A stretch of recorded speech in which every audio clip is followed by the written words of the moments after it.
Aí. Entramos. Boa noite, meus amigos do Grupo Espírita Jesus e Maria, do Grupo Espírita Casa de Tiago, nossa casa amada, também dos amigos do Terceiro Seu, que estão transmitindo também, recebendo também essa transmissão ao vivo. Hoje nós estamos aqui, o GECAT e o Jesus e Maria, mais uma vez unidos nessa empreitada, fazendo a nossa live juntos, e temos aqui o Marcelo Furtado, nosso amigo querido, que vai nos auxiliar nessa noite, trazendo com certeza reflexões muito profundas para a gente, que é bem a característica do Marcelo, né, Marcelo? Eu sou uma criatura complexa e doente. Bom, boa noite para a Cláudia, que está chegando, Joelma, sejam bem-vindos. Hoje a gente tem a Marcela, que vai fazer a leitura inicial, depois eu vou fazer a prece e a gente vai passar a palavra para o Marcelo. E se vocês quiserem fazer perguntas, alguma contribuição, podem fazer, que nos 15 minutinhos, 10 minutinhos finais, a gente vai bater um papo com o Marcelo, e o Marcelo, se vocês tiverem pergunta, ele também responde para a gente essas perguntas. Marcela, então você faz a leitura inicial, por favor? Com certeza, Andréia. Boa noite, Andréia, Marcelo. Boa noite a todos aqueles que estão aqui conosco nessa live. É uma alegria imensa estar fazendo essa parceria do Jesus e Maria, com o GECAT. Eu acho que isso é uma coisa muito legal, muito rica. E, poxa, só tem a somar, né? Acho que essa troca de ideias. Então, eu queria deixar esse recadinho, que eu acho que é uma coisa muito boa. E também dar boa noite para todo mundo que já apareceu aqui, dando um boa noite do Facebook.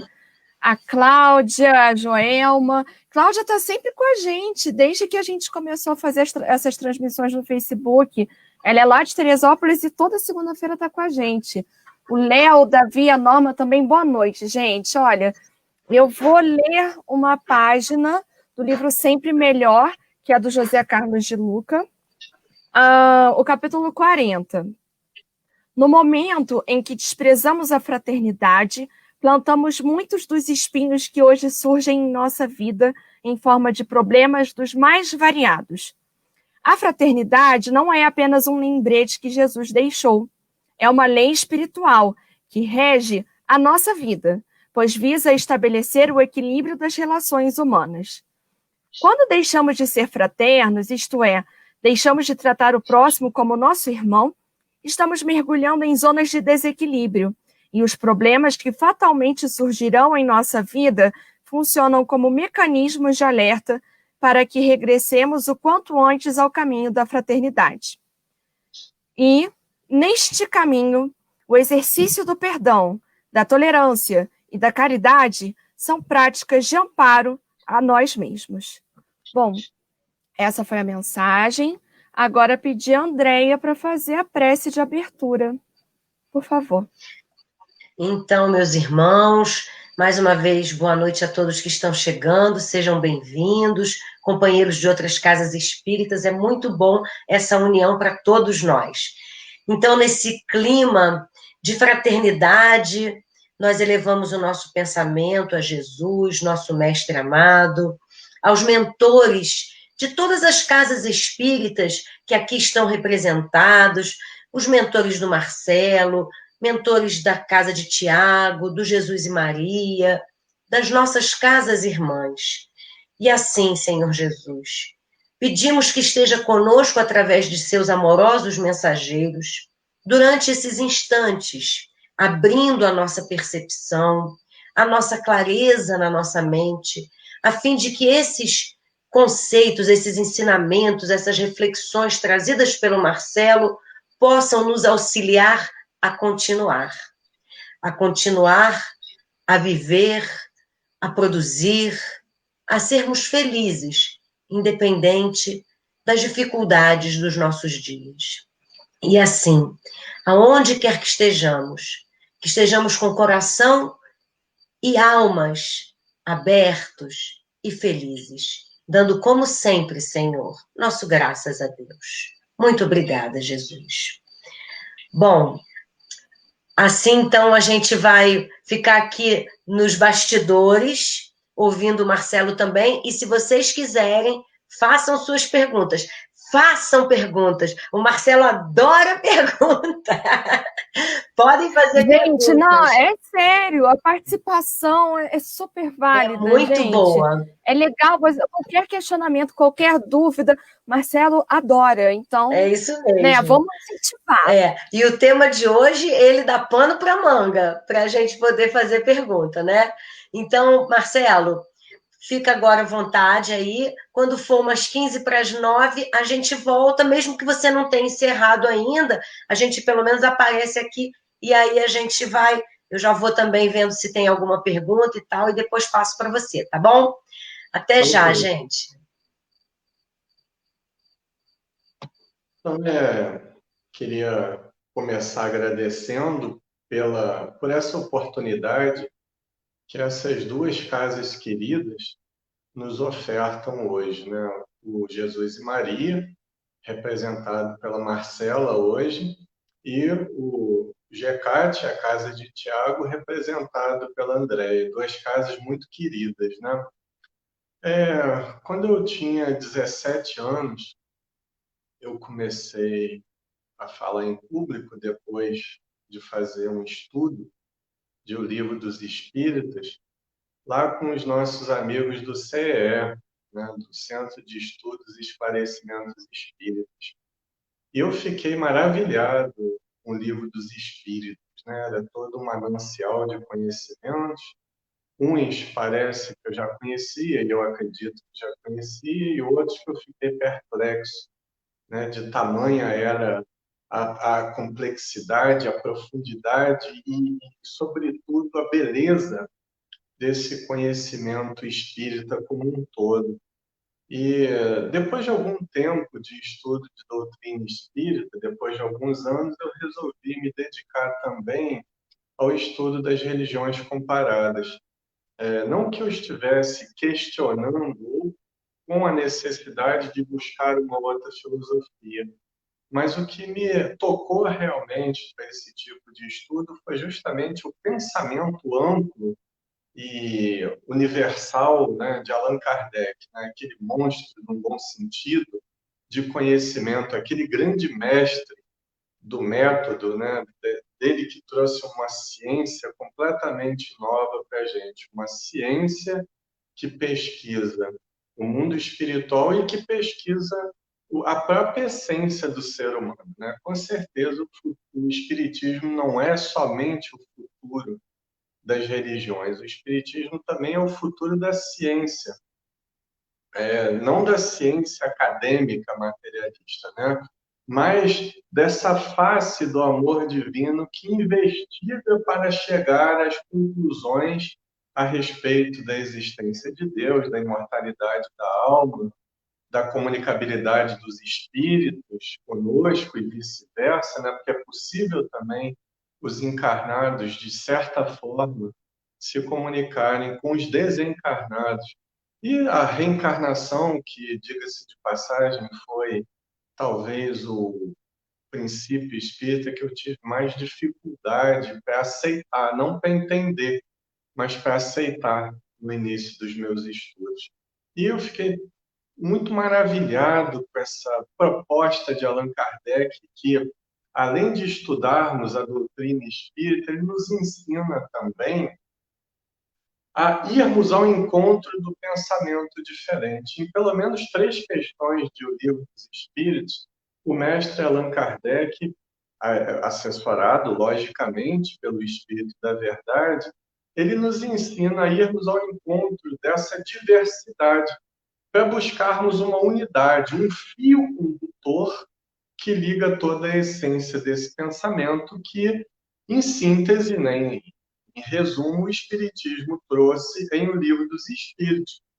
Porque, para aqueles que não sabem, toda a derivação da obra de Allan Kardec, o Livro dos Médiuns, o Evangelho segundo o Espiritismo, o Céu e o Inferno, a Gênese, né, e outras obras que ele compôs para principiantes, tanto quanto os 12 anos de revista espírita que ele publicou, tudo isso é derivação de O Livro dos Espíritos, que é a fundação, o principal alicerce da doutrina espírita. E fazendo esse exercício de religiosidade comparada, de espiritualidade comparada, é que eu pensei nesse tema. Eu pensei numa coisa dinâmica e numa coisa prática, para que a gente possa sentir a doutrina espírita não somente nesses momentos de estudo, não somente nesses momentos de reflexão, de pesquisa teórica, né? Porque isso é tudo muito importante, a aquisição desse conhecimento teórico espírita, eu considero assim imprescindível, né? Tanto que Allan Kardec dizia que o estudo espírita ele tem que ser sério, ele tem que ser prolongado e continuado, portanto, não é um estudo que você faz em 6 meses, em um ano, e já se considera alguém que conhece profundamente a doutrina espírita, ele tem uma continuação, ele tem que ter um aprofundamento contínuo, ele tem que ter uma desconstrução muitas vezes, porque essa desconstrução de conceitos muitas vezes é necessária para que a gente possa ascender a conceitos mais complexos, mais bem trabalhados, sobretudo com as conquistas que a ciência, ainda que materialista, nos oferece, na visão do próprio Allan Kardec, quando dizia que o Espiritismo é uma doutrina progressiva, ou seja, ele caminha lado a lado com a ciência, e quando eu falo caminhar lado a lado mesmo, porque o Espiritismo não está subordinado à ciência e nem vice-versa, cada um tem o seu campo de estudo. A ciência acadêmica, infelizmente materialista na atualidade, ela estuda o campo material, o campo de pesquisa do mundo material. E o Espiritismo, por sua vez, o objeto de estudo, como eu me referia lá no início, ele é o mundo espiritual propriamente dito, né? Tanto que Allan Kardec ele conceitua a doutrina espírita como uma ciência, né, que estuda a origem, a natureza e o destino dos espíritos e as relações deles com o mundo corporal, que é esse mundo que momentaneamente nós estamos encarnados. Para que a gente possa sentir o tema de uma forma mais profunda, eu considero que eu tenho o mesmo pensamento de um grande pensador do final da Idade Média, que dizia que o conhecimento ele sempre foi anões subindo em ombros de gigante para avistar mais longe. E é uma grande verdade, né? O Espiritismo ele veio nos trazer uma síntese, ele veio nos trazer todo um conhecimento que em todas as épocas da humanidade já existia, mas ele também veio nos trazer isso com uma roupagem nova. Ele veio nos trazer isso, sobretudo baseado em conquistas isoladas de homens e mulheres em todas as culturas e em todas as épocas da humanidade trouxeram esses conhecimentos para a gente. Né? A reencarnação não é um ensino que foi inventado pelo Espiritismo, ele é um ensino arquimilenar. A mediunidade, os vestígios da mediunidade, eles são encontrados em todas as culturas antigas, até mesmo pré-históricas, né? Anterior às grandes civilizações, a questão da imortalidade da alma é tão antiga quanto o ser humano, as próprias pinturas rupestres, né, de épocas recuadíssimas, elas mostram que o ser humano sempre teve a preocupação com esse oculto, com algo que transcende a essa vida, né? Algo que permanece após a morte do corpo físico. E é baseado nessa pluriculturalidade da doutrina espírita, que, aliás, é um ponto urgente que nós temos que recuperar, né, em termos de estudo espírita, porque o espiritismo ele é autônomo, ele é um conhecimento autônomo, mas ele não é autossuficiente. Entendem a diferença entre autonomia e autossuficiência? Autonomia é a capacidade de agir por si próprio. Autossuficiência é achar que pode agir sozinho, sem o apoio ou sem a instrumentalidade alheia. Essa é a diferença básica. Voltamos lá aos anões em ombros de gigantes, né? Esses homens e mulheres que em todas as épocas da humanidade trouxeram parcelas da verdade, assim como o Espiritismo também trouxe uma parcela, uma grande parcela da verdade, mas não trouxe a verdade absoluta. Aliás, esse não é um pensamento meu, é um pensamento do próprio Allan Kardec, tanto no Evangelho segundo o Espiritismo, principalmente, quando ele faz um paralelo que não existe verdade, ou melhor, que não existe salvação fora da caridade, ele faz um paralelo entre igreja, que representa o templo religioso, o movimento institucional de cada religião, a verdade, que muitos acreditam monopolizar, ou seja, porque eu creio assim, tem que ser assim, porque eu aprendi assim,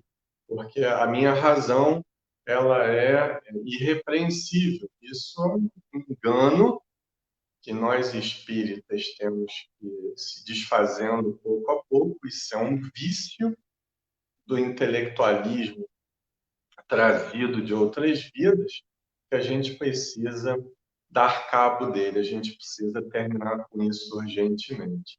E é baseado nessas grandes personalidades que eu trago aqui um conhecimento que ele tem no mínimo 600 anos antes de Cristo, né? Ou seja, ele tem mais de 2.600 anos, esse conhecimento que eu vou trazer aqui agora para vocês.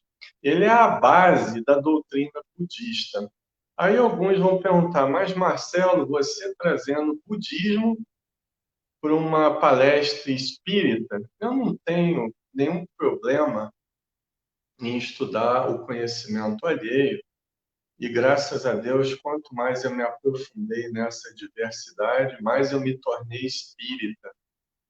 O fato de eu amar a doutrina espírita, de ter adotado como o meu método de vida, como o meu modo de vida, não quer dizer que a doutrina espírita se encaixe com as necessidades de todas as pessoas. O fato de Allan Kardec ter dito que o espiritismo se transformaria no futuro numa crença geral, não quer dizer que todo mundo venha a ser espírita.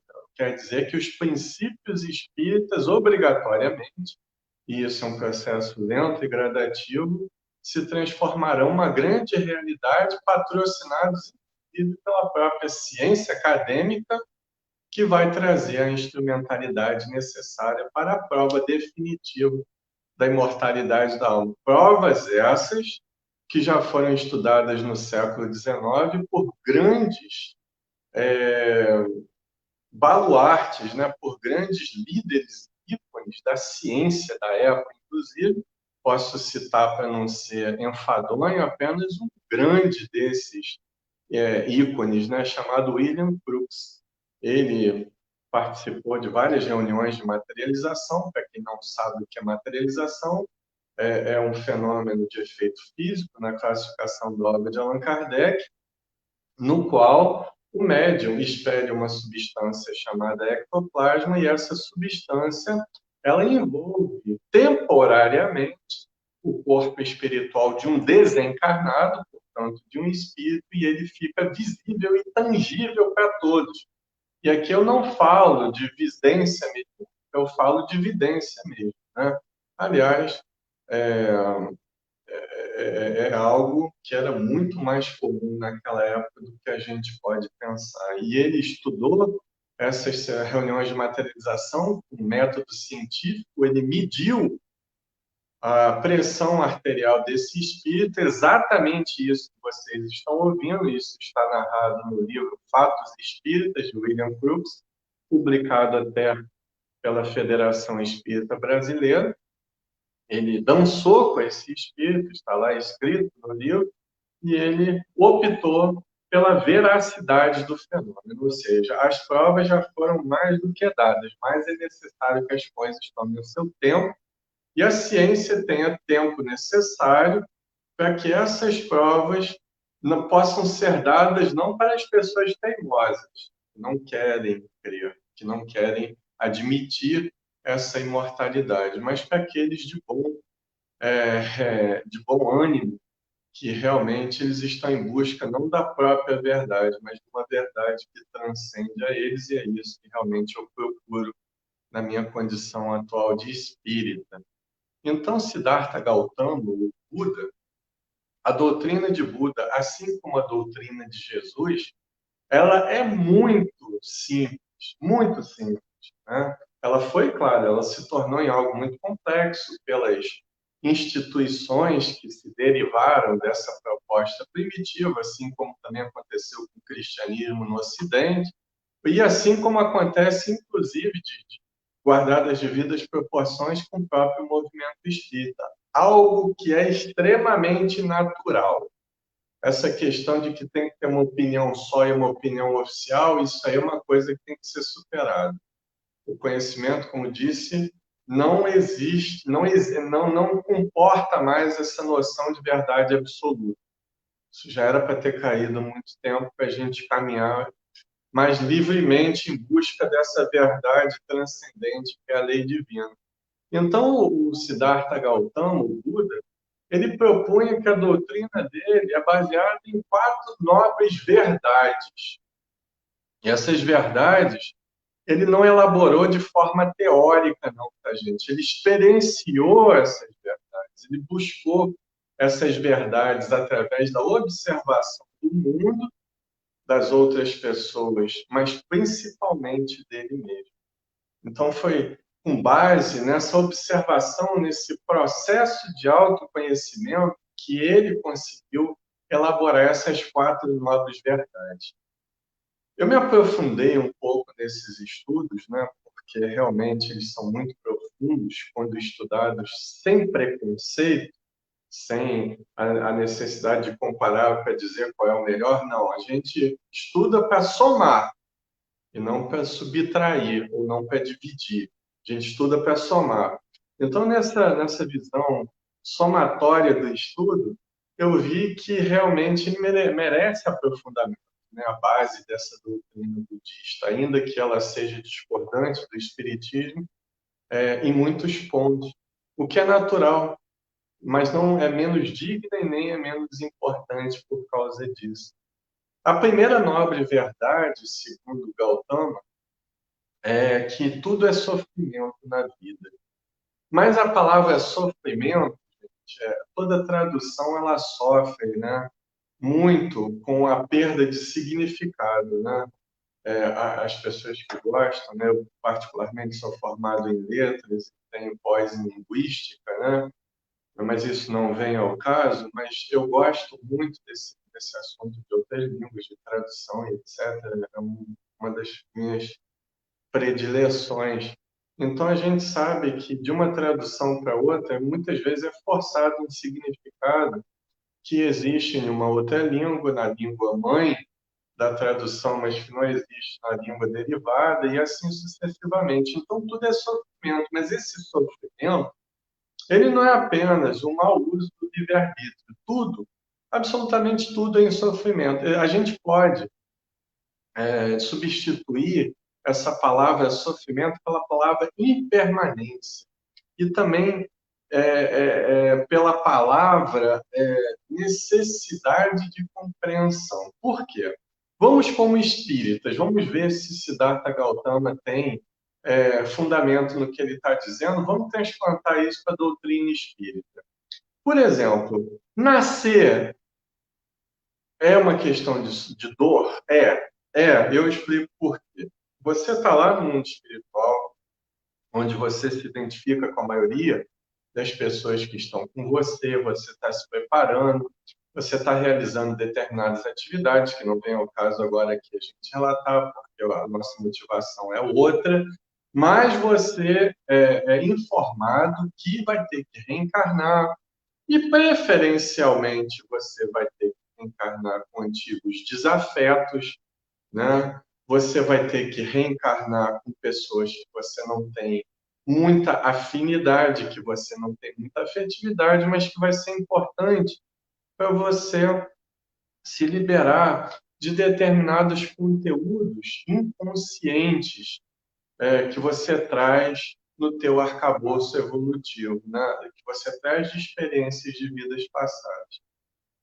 Então, isso é um sofrimento para o espírito. Ele não sabe se vai dar certo, ele não sabe se vai dar errado, ele não sabe se vai suportar a pressão. Isso quando ele tem condição de escolher o projeto reencarnatório dele, porque realmente existem condições em que não tem condição de escolher, não tem a mínima condição de escolher nada. Então, é escolhido pelos próprios mentores que veem mais ou menos que vem realmente a necessidade atual desse espírito reencarnante, né?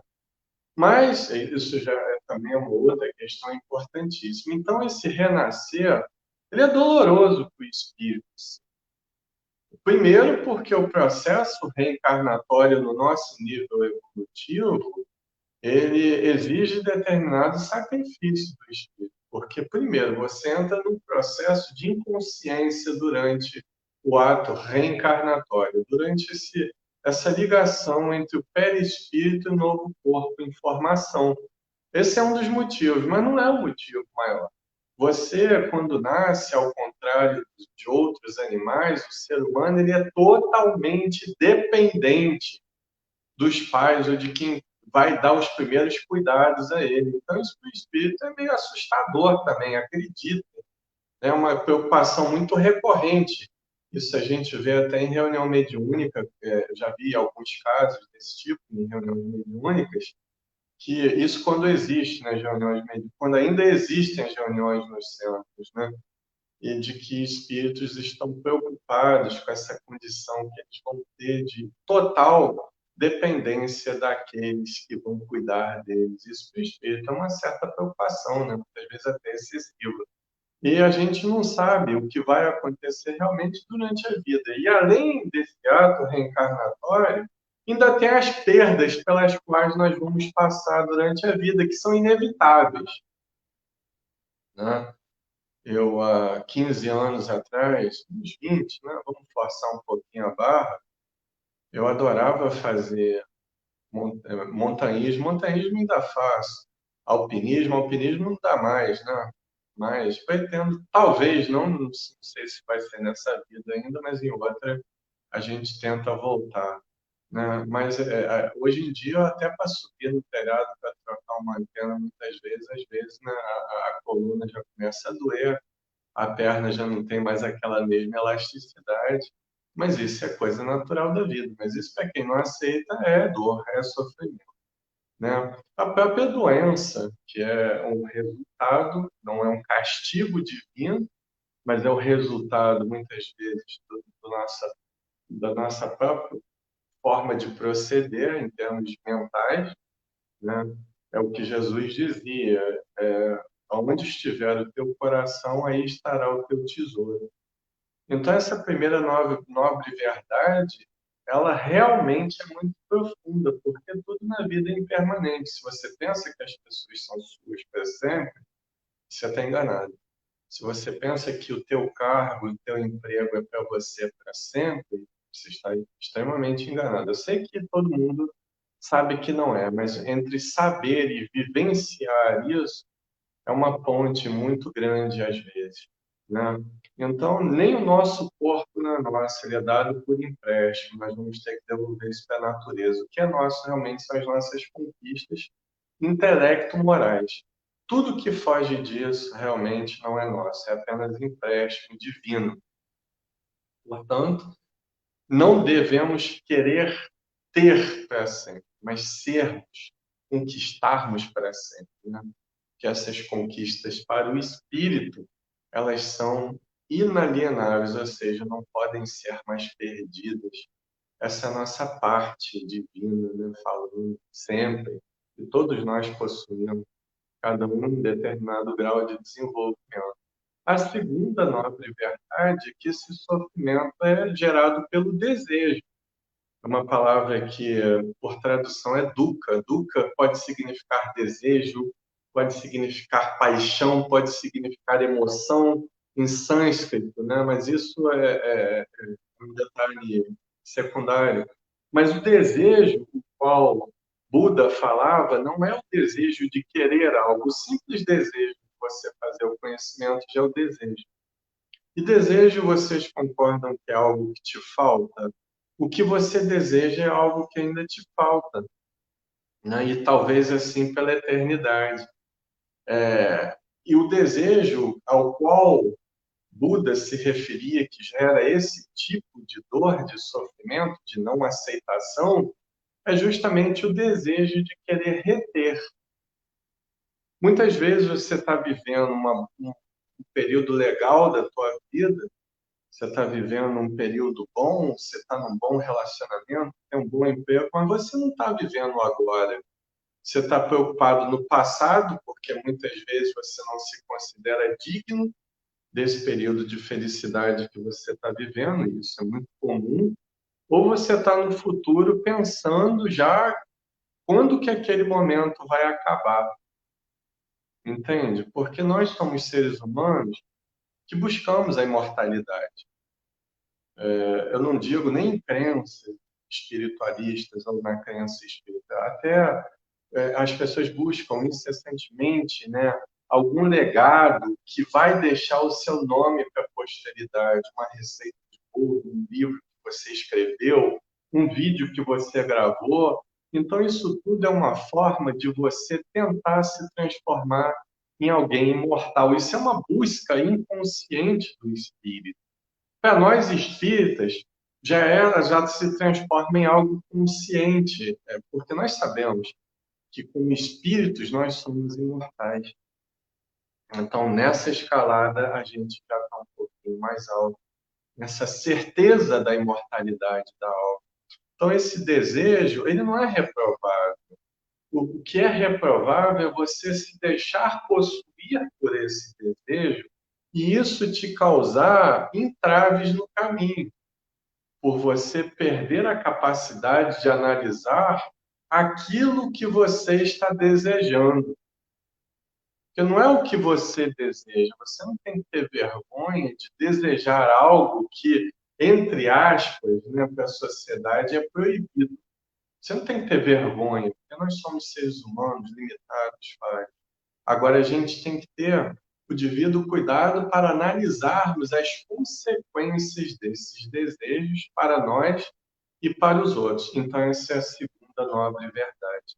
A terceira nobre verdade é uma excelente notícia, que essa cadeia de sofrimento ela pode ser quebrada, ela pode ser extinta. E a quarta nobre verdade é que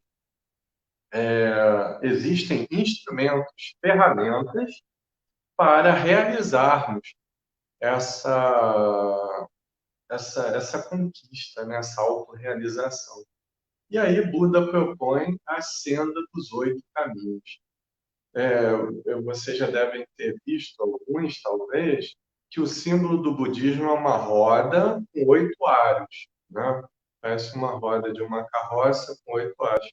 Esses 8 aros são as 8 trilhas, as 8 sendas do conhecimento. Gente, essa quarta nobre verdade ela é tão atual que a base dela é usada, inclusive, em consultorias de grandes empresas multinacionais hoje em dia. Um conhecimento aí que tem base em 2.500, 2.600 anos, ele é atualíssimo ao ponto de servir para grandes empresas multinacionais, né? Para termos de RH, de recursos humanos, para termos de treinamentos técnicos vários nessas empresas, né?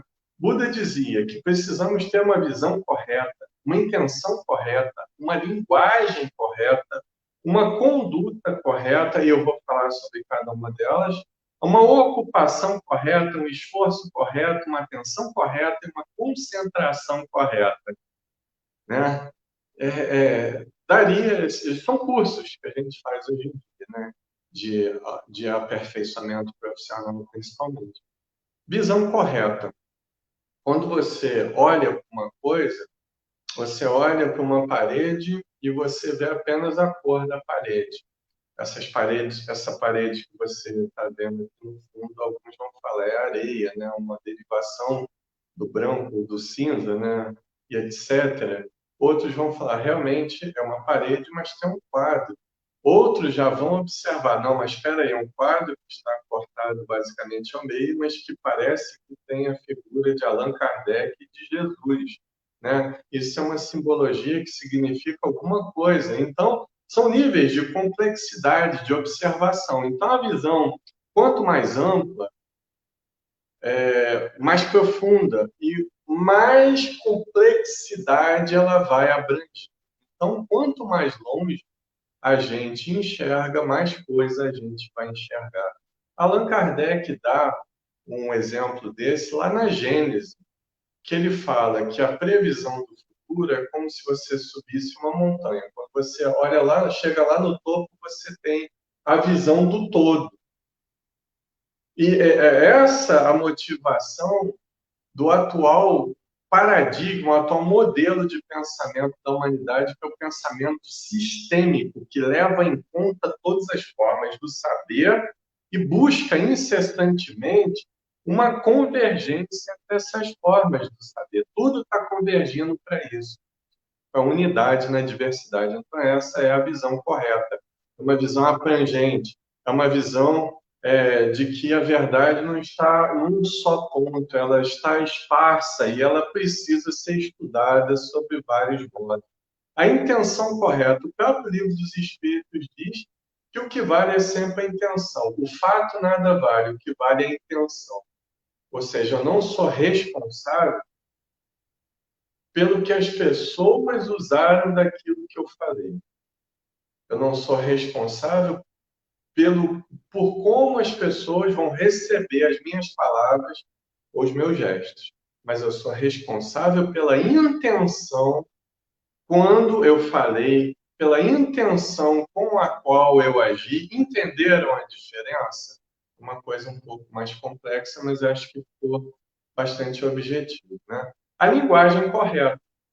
Quanto mais objetivo você é, quanto mais recursos linguísticos, e língua não é só falada, a língua é escrita, a língua é visual, a língua ela é muito mais extensa do que a tua língua pátria, né? Um conhecimento muito mais extenso. Então, quanto mais objetivo você é, mais profundo, ao contrário do que se pensa, você pode ser.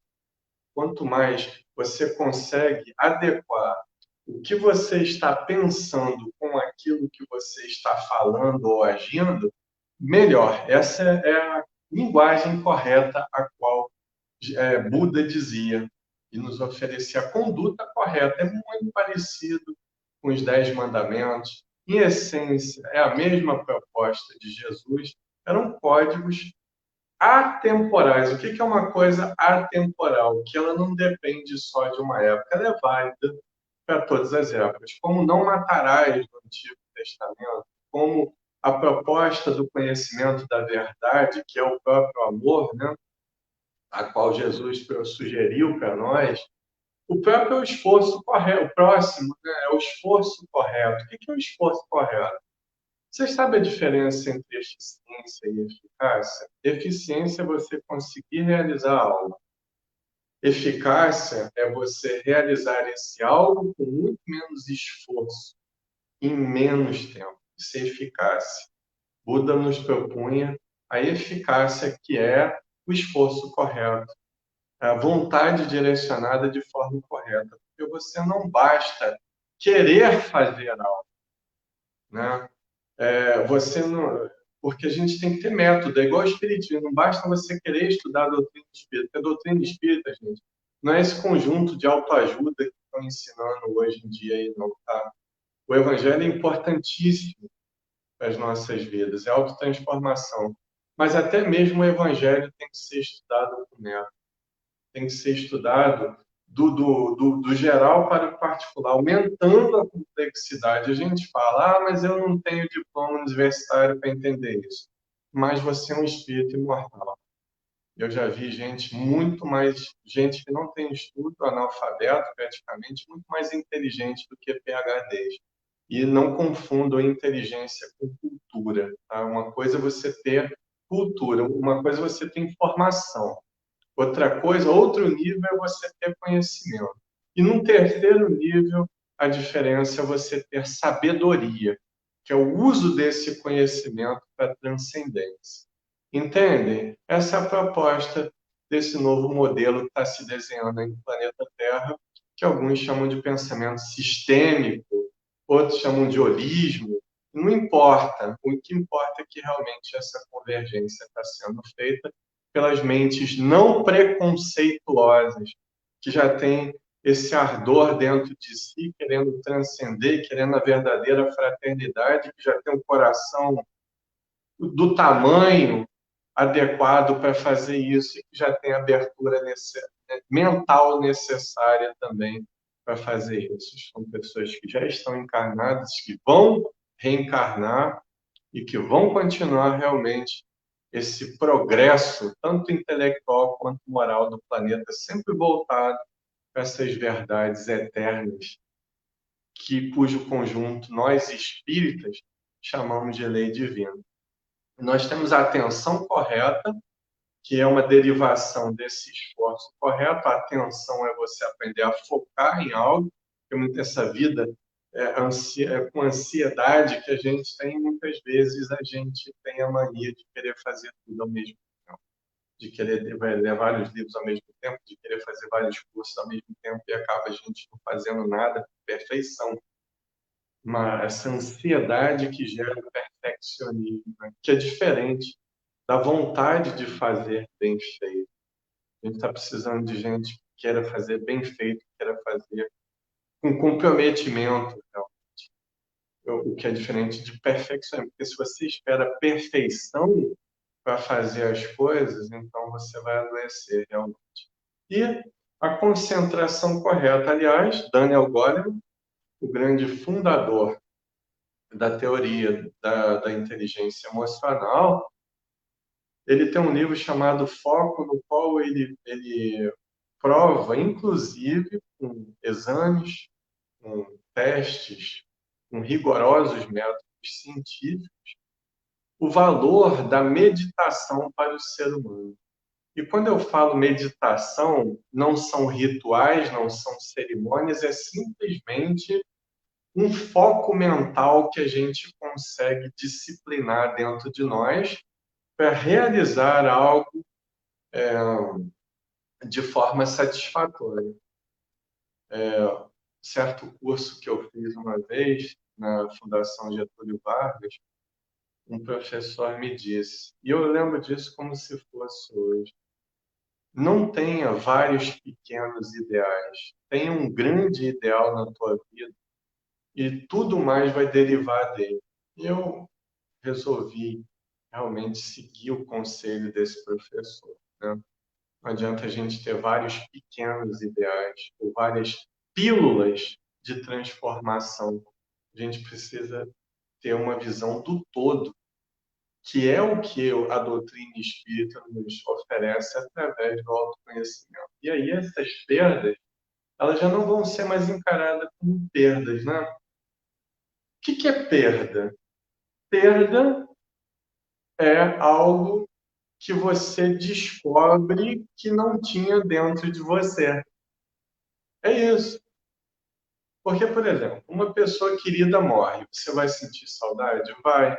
Porque você só sente saudade daquilo que você gosta ou de quem você gosta, natural. Você vai ficar triste, você vai ter o período de luto. Mesmo os espíritas, tá? Porque espírita que não tem saudade de quem já morreu, espírita que não teve um pingo de tristeza quando a pessoa querida morre, ele está precisando de um psiquiatra, realmente, né? Isso não é evolução espiritual. Isso aí, na verdade, é um transtorno mental. Que você não sentir tristeza é algo estranho. Agora, tristeza é diferente de depressão, assim como ódio é diferente de raiva, assim como euforia é diferente de alegria, assim como fobia e ansiedade é diferente de medo.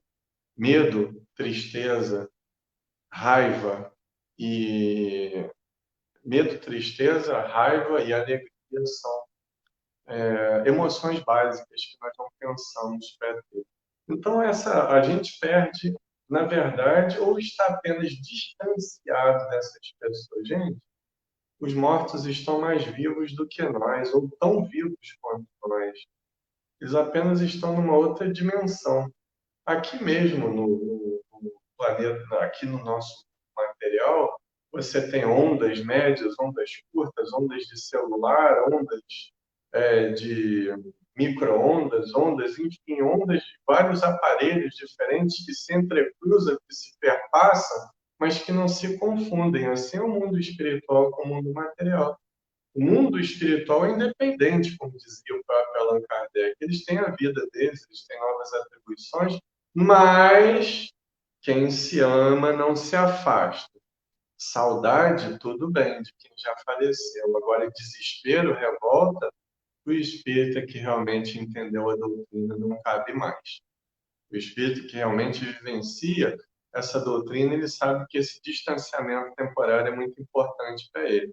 Porque muitas vezes, quando uma pessoa morre, e essa é uma grande realidade, é que a tua vida vai começar. Você vai se transformar numa pessoa mais autônoma, não autossuficiente, mas autônoma, que você vai desenvolver determinadas capacidades que você esperava que aquela pessoa desenvolvesse por você, e assim vai se desenrolando a espiral da vida. A gente tem medo de perder a nossa saúde, mas na verdade a doença é um pisca-alerta, né? Olha, você está ultrapassando o limite de segurança do teu livre-arbítrio. Aí vem a doença, que André Luiz chamou de dor auxília, ela te auxilia realmente a entender as tuas limitações. Aprenda, não pergunte o porquê que você está doente, pergunte o para que você está doente. Não vem com esse negócio que eu estou doente porque eu matei alguém na vida passada, eu tenho câncer porque eu fui muito ruim na vida. Não, pergunte o para que você está doente. O que essa doença quer te ensinar? Quais são as características da tua personalidade, o nível do teu orgulho, do teu egoísmo, da tua vaidade, que pode ser beneficiado com essa doença? Para que eu estou doente? É a pergunta certa a se fazer. Essa é uma outra perda que a gente tem que aprender a lidar com ela. A própria velhice, a senilidade, né? É claro que existem pessoas idosas que são muito mais jovens, né, do que as pessoas jovens, fisicamente falando. Existem velhinhos aí que dão de 10 a 0 em mim, por exemplo, em termos de otimismo, em termos de prática de exercícios físicos, etc. Estão sempre para frente, querendo aprender algo, né? Isso é uma mente jovem num corpo velho. Portanto, velhice não é uma questão de corpo, é uma questão de mente, né? Uma questão de você não se entregar às limitações físicas que são extremamente naturais, que também são aprendizados durante uma encarnação, né? Outra questão muito interessante para a gente falar como perda é a questão do relacionamento, né? Muitas vezes você fica aí com a boca escancarada, cheia de dentes, esperando a morte chegar, como dizia o grande Raulzito, né? Raul Seixas, quando era encarnado e cantor, e você para a tua vida porque alguém não te quer mais, etc. Não pense dessa forma. Pense que você vai ter novas oportunidades de encontrar outras pessoas legais que condizem mais com o teu jeito de ser, com as tuas necessidades atuais, com os teus mecanismos psicológicos, né? Então, o Espiritismo ele não é só consolador, ele é principalmente instrutor. O Espiritismo te oferece um conhecimento substancial, real, não é conto de carochinha, não é autoajuda, não são tratamentos que vão dar certo em 21 dias, em 64 dias, ou em qualquer outra quantidade de dias, porque isso é balela, cientificamente falando. Isso não tem nada que sofreu um sufrágio científico, isso aí é invenção de muitas pessoas. O Espiritismo não te oferece uma proposta rasa de autoajuda, mas ele te oferece uma proposta consistente e substancial de autoconhecimento. Mas o Espiritismo, a doutrina espírita, conta com teu comprometimento nesse processo, com a tua vivência. Pare de se preocupar, mas fulano, Marcelo, ele é orador, mas ele não vivencia isso no trânsito, problema dele. Mas o fulano de tal, ele é médium, mas ele não segue o que ele mesmo psicografa, problema dele. É o que Jesus dizia. Que me importa eles? Segue-me tu.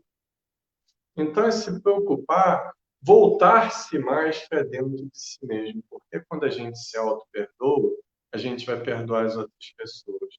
Quando a gente autoconfia, quando nós confiamos em nós mesmos, a gente passa automaticamente a não confiar cegamente, mas aprender a confiar nas outras pessoas. Quando eu me autoaceito, eu automaticamente eu passo a aceitar melhor as outras pessoas sem deixar que elas abusem da minha boa vontade. Ser bom não é ser bobo, né?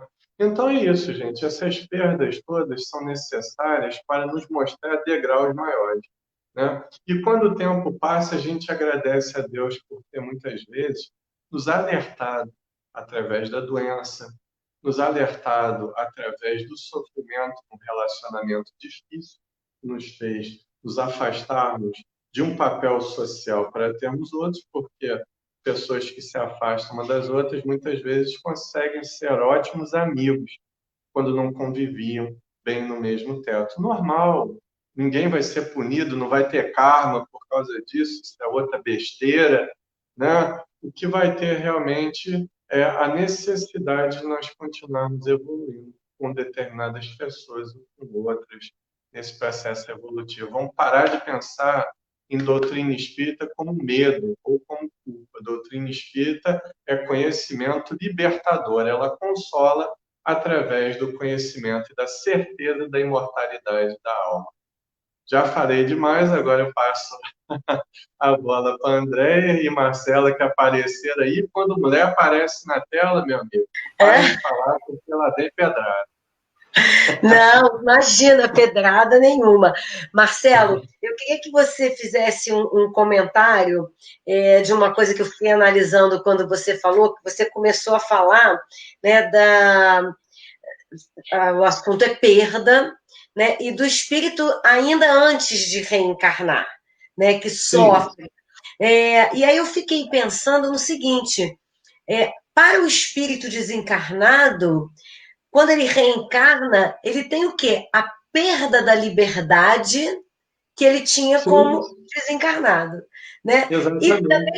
E da mesma maneira, quando a gente está encarnado, a gente tem a perda, né, momentânea, quando a gente desencarna, ou os nossos entes queridos, daquele convívio que a gente estava acostumado. Só que do outro lado também é assim, né?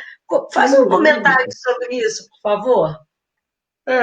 Eu tenho um colega de trabalho que ele fala assim, tem gente que quando morre é Deus empurrando para baixo e o diabo bicando para cima. Já ouviram falar isso aí? Então, é natural, Andréia, porque, como diz o Livro dos Espíritos, o espírito desencarnado ele pensa diferente, porque as necessidades são diferentes, porque os valores são diferentes. Não que eu deixe de gostar do que eu gosto, eu deixe de ter as minhas limitações, as minhas virtudes, não. Tudo isso é muito mais intenso, porque o perispírito ele é muito mais delicado, ele é muito mais complexo e menos denso do que o corpo físico. Então, as necessidades dos desencarnados passam a ser diferentes. E assim, o que eu penso também em relação a isso que você também apontou, que nada é para sempre, né? Que os espíritos precisam continuar o seu processo evolutivo e que quem se ama nunca está separado. Eu pergunto para vocês, diante dessa reflexão da Andréia, quantas mães eu já tive durante as minhas encarnações? Quantos pais? né? Quantas esposas e quantos maridos, né? Porque eu posso já ter sido mulher também, posso já ter... E tantas outras coisas. Então, essas separações são extremamente necessárias para nos fazer mostrar novos patamares de vida, de compreensão do que realmente são as coisas, né? Então, essa separação, como eu disse, é apenas aparente, né? Quem é o nosso mentor? Por exemplo, pode ter sido um antigo inimigo de outras vidas que, arrependido de gladiar comigo, né, nesse processo encarnatório, olha os feridos aí tomando conta do mundo, né? Então é isso. Então isso, eu encaro isso como uma necessidade nesse processo evolutivo. Agora, os reencontros acontecem e através desses fios energéticos, né, os quais, infelizmente, Kardec não pôde falar naquela época, mas a gente sabe que é uma realidade, todos nós estamos interligados uns com os outros, e quem se ama realmente nunca se separa, né? Quando você menos pensa quando você menos concebe, você está pensando numa pessoa que você já não vê há 30 anos, mas parece que foi ontem que você deixou de ver ela. Tamanha é realmente a identidade que ela te proporciona. E esse é o poder do amor, realmente, tanto nessa dimensão, quanto em outra, quanto em qualquer parte do universo. A gente está interligado, né? Deixa eu aproveitar para fazer uns comentários. Falar, Marcela. Primeiro, adorei a participação dos gatos espíritas. Eu acho que muito foi o legal. Melhor da noite. Olha, está concorrendo aí contigo, Marcelo, porque não, eu sou suspeito, Marcela, porque eu adoro gatos, eu adoro felinos. Eu também. Eu tenho gato que eu cuido de rua, tenho a minha gata de casa, e é assim. Mas, primeiro, eu sou muito suspeita para falar que eu gosto muito das palestras do Marcelo, porque ele traz as verdades. Marcelo é o tipo de pessoa que ele não tem papas na língua, ele consegue transmitir para a gente, né, de uma forma que a gente consegue entender, mas sem essas formalidades, ou então sem passar a mão na cabeça. Não, olha, as coisas são assim, né? E o Marcelo também, as palestras, elas são densas, são cheias de conteúdo, então fica até difícil a gente focar em uma coisa só para falar, porque é muita coisa. Eu estava com saudade de te ouvir, Marcelo. Isso é muito verdade, é pelo menos uma coisa boa a gente poder se ouvir, né? Uma pena que sempre quando a gente se encontra, a gente fica depois conversando. É um comentário só sobre essa última fala. A gente está falando sobre o amor, o quanto o amor mantém uma conexão entre as pessoas, né?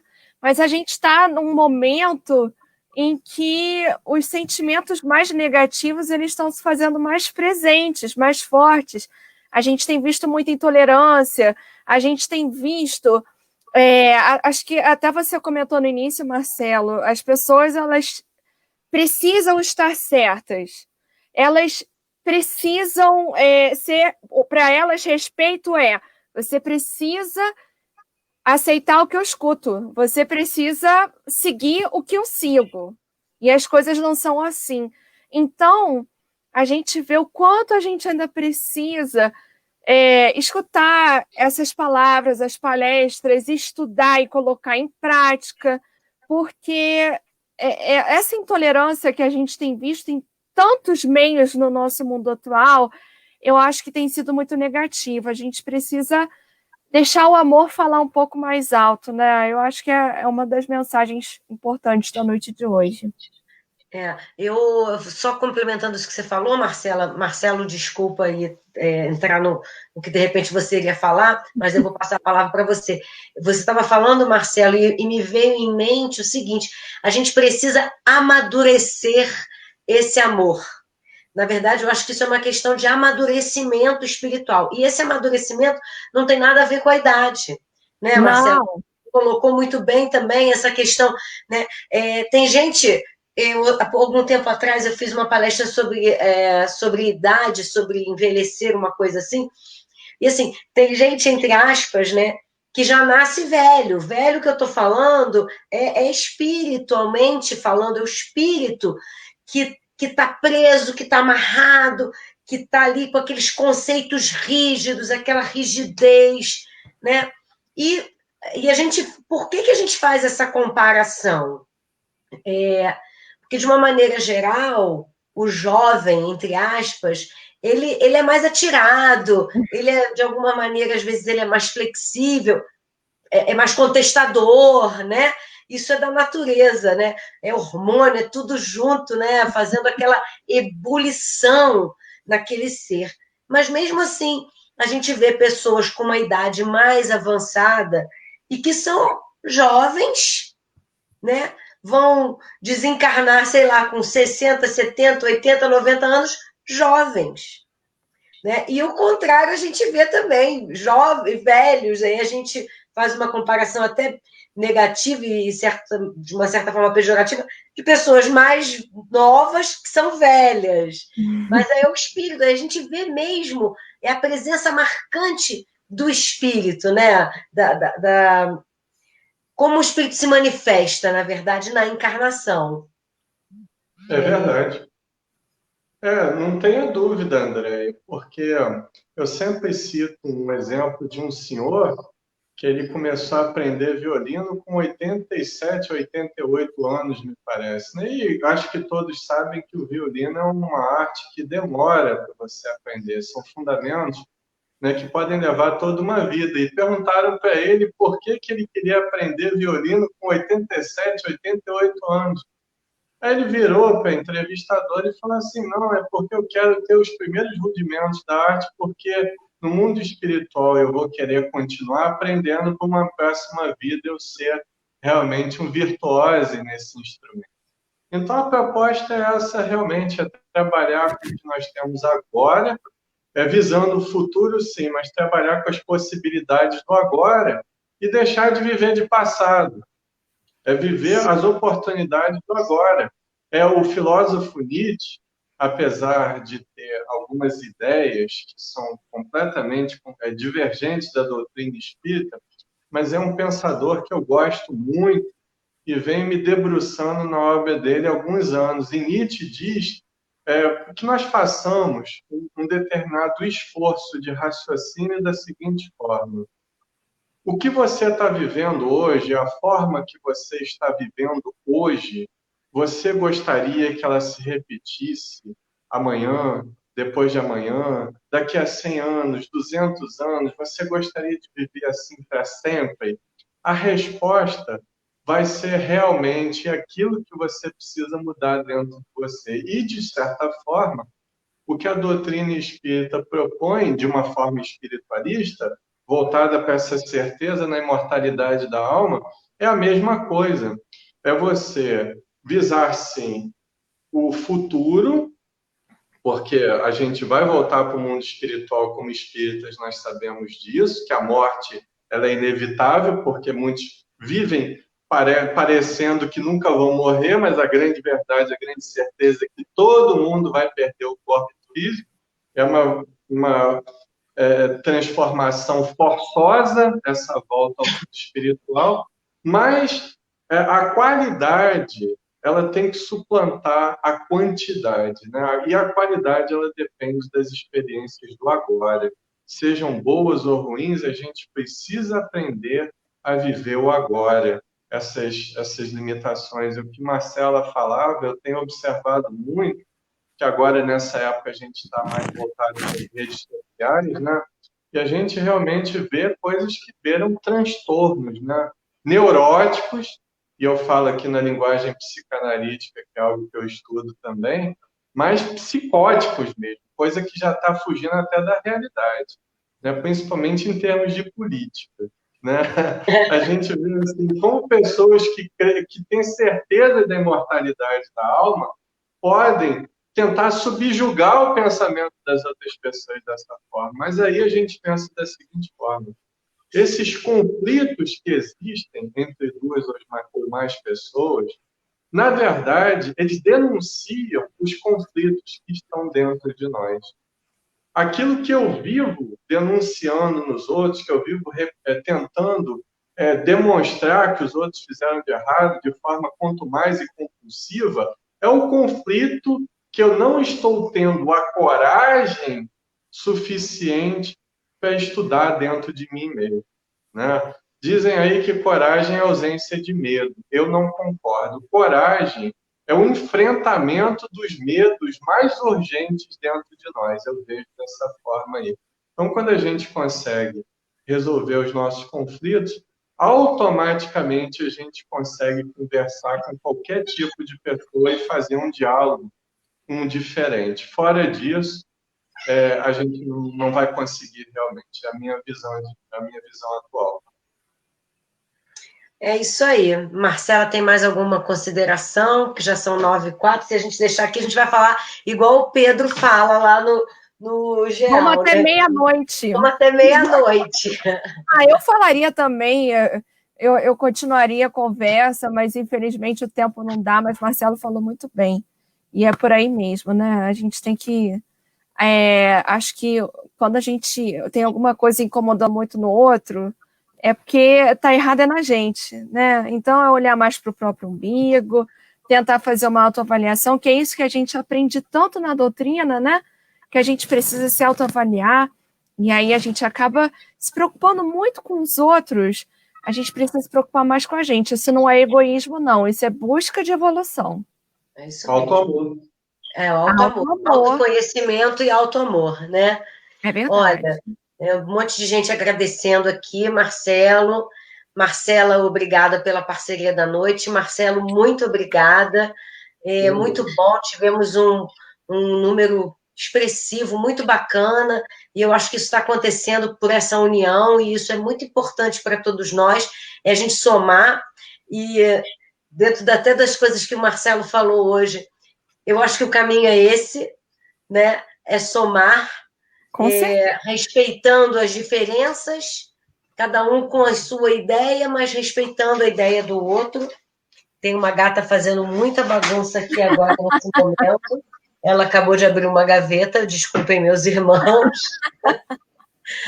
Então, vamos... Marcela, você quer fazer a prece final? Eu fiz a inicial, você pode fazer a prece final? Tá certo. Então, agora vamos fechar nossos olhos. Depois que a Marcela fizer a prece, eu vou dar recadinho aqui pra gente, tá, gente? Não vai correndo, não. Não vai embora todo mundo correndo, não. Vou pegar a gaveta. Os recadinhos são importantes. Eu até lembrei do Renan. Renan sempre tem recadinho, mas... Pois é. Bom, agora vamos fechar nossos olhos, nos conectar com a espiritualidade amiga e agradecer por esse momento maravilhoso, por essa palestra com tantos ensinamentos, que nós consigamos absorver tudo o que foi dito, refletir, de alguma forma aprender e buscar, tentar colocar em prática, e que nós tenhamos uma semana iluminada, com a mente no positivo, pensando em evoluir, em enfrentar os nossos medos com muita coragem. De resto, peço proteção, Pai, a todos nós, aos nossos entes queridos, àqueles que estão enfermos ou que não estão em condições boas, que estão em penitenciárias, em hospitais, em asilos, enfim, que essa energia positiva que foi gerada hoje nessa live possa se emanar por todos os cantos. E que o Senhor nos abençoe nessa pandemia, que abençoe a todos aqueles que estão trabalhando em hospitais, que enfrentam suas lutas para conseguir curar o máximo de vidas, aos pesquisadores que estão em busca da vacina, que a espiritualidade amiga auxilie nesse trabalho e que a pandemia possa terminar em breve, Pai. Enquanto isso, seguimos aqui nas lives com a mente em Ti. Que assim seja. Graças a Deus. Gente, eu queria lembrar vocês que todos os dias, pelos canais do Terceiro Seu, nós estamos fazendo o projeto Pastorino, projeto Carlos Torres Pastorino, Comece Bem o Dia. A gente abre a live às 5 para as 8, às 8 horas a gente começa, vai até 8h15. É uma leitura do livro Minutos de Sabedoria, uma breve reflexão sobre o tema da noite, da manhã, e uma prece, com o objetivo da gente começar bem o dia. Se vocês não puderem assistir na hora, não há problema, fica gravado, podem assistir depois, mas é muito boa essa troca dessa energia na hora. Então, quem puder, está fazendo sua caminhada, está fazendo seu exercício, está tomando café da manhã, está trabalhando, coloca ali no celular rapidinho, nos canais do Terceiro Seu, do Facebook e do YouTube. E como sempre o Mauro pede para a gente lembrar aqui, eu já escrevi. O Mauro, o Renan também lembra disso. Inscrevam-se lá no canal do YouTube para a gente poder tentar chegar a 1.000 inscritos. Inscrevam-se também nos canais do GCAT, no canal do Jesus e Maria, para a gente poder ter esse momento cada vez mais, além da união, mas a gente ter essa força que a gente está promovendo entre nós. Marcelo, muito obrigada. Pano para manga, só falando assim, pano para manga, muita coisa para a gente pensar, muita coisa para a gente refletir, muita coisa aprendemos. Muito obrigada, Marcela, muito obrigada.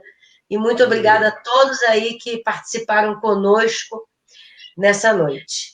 Tá bom? Um beijo para todos, uma semana de muita paz e harmonia. E na segunda que vem estamos aqui novamente. Excelente semana a todos. Tchau, gente. Boa semana. Um beijo para todos com muita saudade. Boa semana.